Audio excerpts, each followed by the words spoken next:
반갑습니다. 송재준입니다.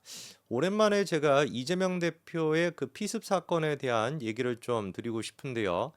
잘 알고 계시는 것처럼 이재명 대표의 피습 사건 같은 경우는 이미 권익위를 통해 가지고 종결 처리가 됐습니다. 특혜가 있기는 있었지만 이재명과 그다음에 이제 당시 비서실장 같은 경우는 국회의원이기 때문에 공무원법상 국회의원들 같은 경우는 또 해당 사항이 없다라고 하죠. 처벌받을 수 있는 조항이 없다라고 해가지고 특혜가 맞기는 맞지만 이재명이는 특혜가 아니다라고 종결 처리가 됐습니다.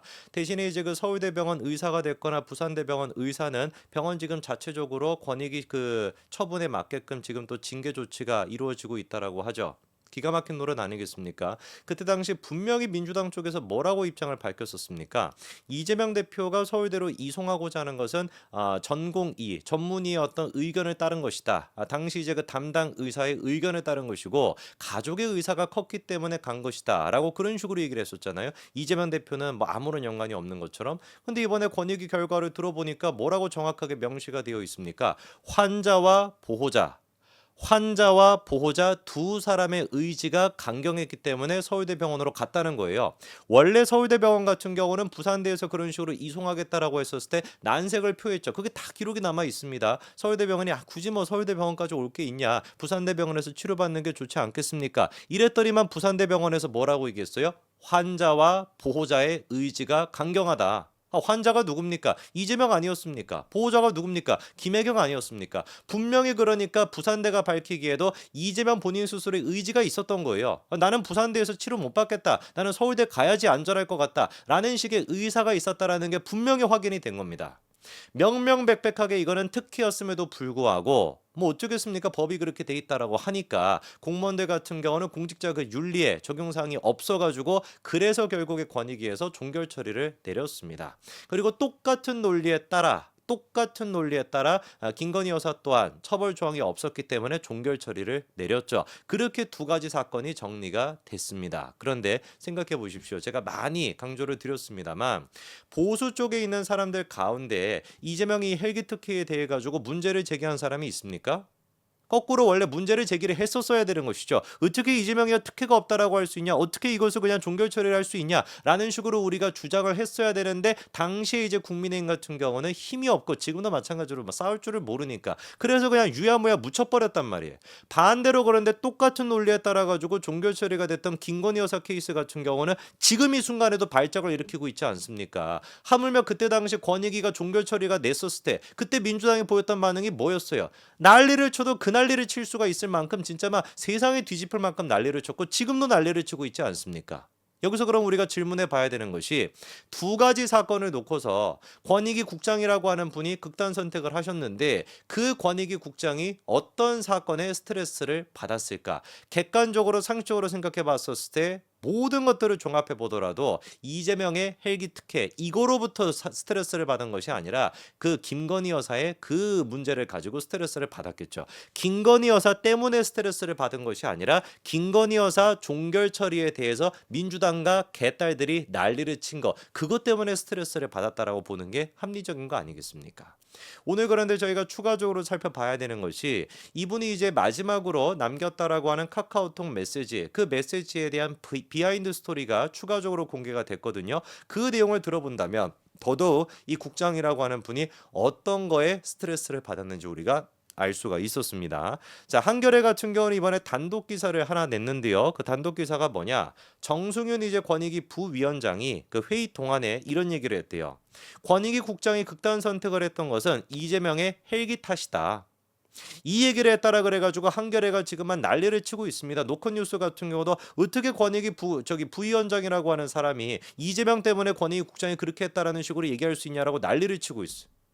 완전히 진짜 가짠치도 않은 그런 언론사들 아닙니까? 아니, 그럼 이재명 헬기 때문에 그렇게 됐다라는 게 말이 안 된다라고 한다면 전현희가 이재명의 헬기가 아니라 김건희 여사의 그것 때문에 그런 식으로 했다라고 하는 거는 그거는 말이 되는 거예요? 민주당이 김건희 여사의 어떤 그 명품백 때문에 권익위 국장이 극단 선택을 했다. 이런 식으로 개떡 같은 소리 하는 건 말이 되는 겁니까? 전현희는 거기서 한술 더 떠가지고 김건희 윤석열이 살인자다라는 식으로 얘기한 것까지는 더 말이 되는 겁니까? 언론사라고 한다면 최소한 똑같은 논리를 가지고 비판하겠다라면 둘 다 비판하든지, 정승윤 지금 부위원장의 발언을 비판하겠다라고 한다면 민주당의 그 발언도 똑같이 비판을 해야 되는 것이고, 그리고 전현희 같은 이거 완전히 죽일 여자 아니냐, 진짜 이거는 정치적으로 우리가 죽여야 되는 그런 여자인 거 아니냐라는 식으로까지 비판할 수 있어야 그래야지 언론인 거 아니겠습니까? 애당초 그러면 정승윤 지금 부위원장이 어떤 근거를 가지고 권익위 국장의 그 극단 선택이 이재명의 헬기 때문이었냐라고 지금 얘기를 하신 거냐? 이유가 있습니다. 저희 그 사진 한 가지 띄워주시면은요. 요게 이제 그 카카오톡이 이제 뭐였습니까? 권익위 국장 분께서 극단 선택을 하기 마지막에 이제 이지문 이사장이랑 카카오톡을 나누었던 그 내용이죠. 그렇죠? 이지문 이사장이 공개했던 그 내용인데, 여기서 이제 질문이 드는 것이 첫 번째 내용이 뭐였습니까? 다시 한번 사진 띄워주시면은 블러 처리가 되어 있는 게 있고 내용 좋아요 이렇게 되어 있거든요. 처음에 이제 이 카톡이 공개가 됐었을 때 저 블러 처리가 되어 있는 게 뭐였을까라고 하는 의구심이 있었는데 그게 이번에 밝혀진 겁니다. 자, 그러면은 지금 이제 극단 선택을 하신 분께서 어떤 게 이렇게 딱 얘기하고 내용 좋아요라고 얘기했던 거냐? 칼럼 내용 좋아요 이렇게 얘기하셨던 거예요. 칼럼의 내용이 좋다라고 이제 이분이 얘기하셨습니다. 자, 그러면 질문이 드는 거겠죠. 이 이사장이 얘기했던 것처럼 이게 지금 극단 선택을 했던 국장의 마지막 카톡 내용이었다라고 한다면은 어떤 칼럼의 내용이 도대체 좋다라고 했던 것일까? 그 칼럼을 제가 보여드리겠습니다. 칼럼 하나 띄워주시면은요. 바로 이 칼럼입니다. 누가 쓴 칼럼이냐? 이지문 이사장. 그러니까 고인이 되신 분과 카카오톡을 나누었던 그 이지문 이사장 본인이 이제 경향신문에 기고했던 그 칼럼이에요. 그 칼럼의 내용이 좋다라고 지금 얘기한 겁니다. 자, 그러면 우리가 한번 정리를 해봐야 되겠죠. 이 칼럼의 내용이 무엇인가가 굉장히 중요한 의미를 가질 수밖에 없을 겁니다. 왜? 이 이사장 본인 스스로가 밝혔던 것처럼 이게 고인이 되신 분과 마지막으로 주고받았던 카톡인데 그 마지막 카톡에서 이 칼럼의 내용이 좋다, 고인께서 이거에 대해서 굉장히 공감이 많이 됐다라고 얘기를 한 거니까, 만약에 이 칼럼의 내용이 이 이사장이 쓴 칼럼의 내용이 김건희 여사의 어떤 그 명품백 이런 것들과 관련된 윤석열 정부의 외압 이런 것들을 지적하는 칼럼이었다라고 한다면 정말로 민주당이나 이 이사장이 주장하는 것처럼 이 극단 선택을 하신 분이 마지막까지도 김건희 여사의 어떤 그 명품백 처리에 대해 가지고 스트레스를 받았다, 고민을 했다라고 우리가 예상해 볼 수 있겠죠. 그런데 웬걸 180도 다른 내용이 나옵니다. 다음 이제 칼럼 좀 보여주시면은 요게 이제 이 이사장이 직접 썼던 칼럼의 내용인데요. 뭐라고 나와 있냐? 읽어드릴게요. 하지만 이재명 대표와 당시 비서실장이었던 천준호 의원의 경우 국회의원은 행동강령 적용 대상이 아니라는 이유로 종결 처리했다. 나는 이 사건의 특혜 여부가 아니라 대한민국 모든 공직자들이 적용받는 행동강령을 국회의원들만 20년이 다 되어 가는데도 만들지 않고 있는 것을 지적하고자 한다. 알고 봤더니만 지금 극단 선택을 하신 국장분께서 마지막에 이제 정말 자기가 그렇게 선택을 내리기 직전에 마지막으로 공감이 됩니다. 정말 이게 칼럼 내용이 좋네요 라고 얘기했던 그 칼럼이 무슨 칼럼이었던 거예요? 김건희 여사를 비판하는 그런 칼럼이 아니었던 겁니다. 오히려 이재명 대표의 헬기 특혜, 국회의원들의 헬기 특혜, 그거를 비판하는 내용이었던 거예요. 이 칼럼에 김건희 여사의 김자도 등장하지 않습니다. 처음부터 끝까지 다 뭐에 대한 얘기냐? 이재명의 헬기 특혜와 관련된 그 내용이에요. 그거에 대해 가지고 고인이 되신 분께서 뭐라고 마지막으로 카톡을 보냈다? 이 칼럼 내용 좋네요라고 밝혔던 거예요.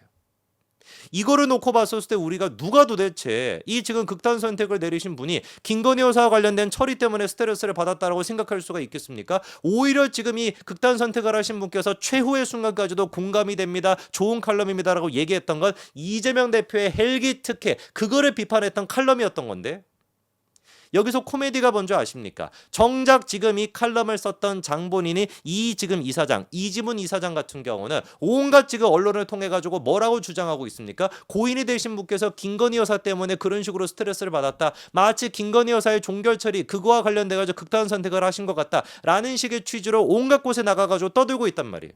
그러니까 아까 전에 그 카톡 다시 한번 좀 보여주실 수 있겠습니까? 이게 얼마나 악의적인 거겠습니까? 왜 도대체 저 칼럼을 갖다가 블러 처리했던 거예요? 왜 도대체 애당초 저 지금 카카오톡을 공개할 때 저 칼럼을 블러 처리해놓고 공개했던 겁니까?